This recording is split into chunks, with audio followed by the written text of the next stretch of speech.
एखाद्या ॲक्सिडेंटच्या केसमध्ये जेव्हा एखादा तोंडावर पडतो, तेव्हा त्याचे दात तुटतात किंवा कधी-कधी ते गालात किंवा ओठांमध्ये घुसतात. तर अशा पेशंटच्या बाबतीत पण आपण काय काळजी घेतो? सी जर तुमचं दात पडलं, हं, पहिल्यांदा कुठे पडलं हं, and the best thing is to keep the tooth in milk.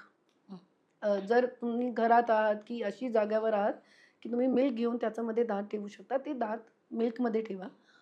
नाहीतर त्यांना वेट ठेवा. म्हणजे सलाईन की बिसलरीचा वॉटरमध्ये ॲटलीस्ट ते विल स्टे क्लीन. ओके. दुसरं समजा गालात गेला की हं, कुठेतरी गेला तर डेंटिस्टकडे आला की ते त्याला तिकडे पुश करून ते दाताला पूर्ण हं, प्रॉपरली स्टेबलाइज करू शकतात. हं. हे 2 दिवसापुढेच माझ्याकडे एक असा केस आलेला हो.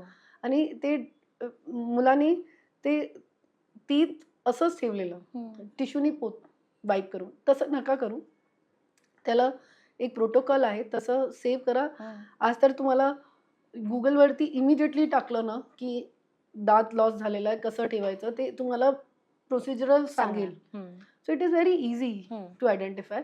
इमिडिएटली डेंटिस्टकडे जा. हं. त्याला ते आतमध्ये फिक्स करून घ्या.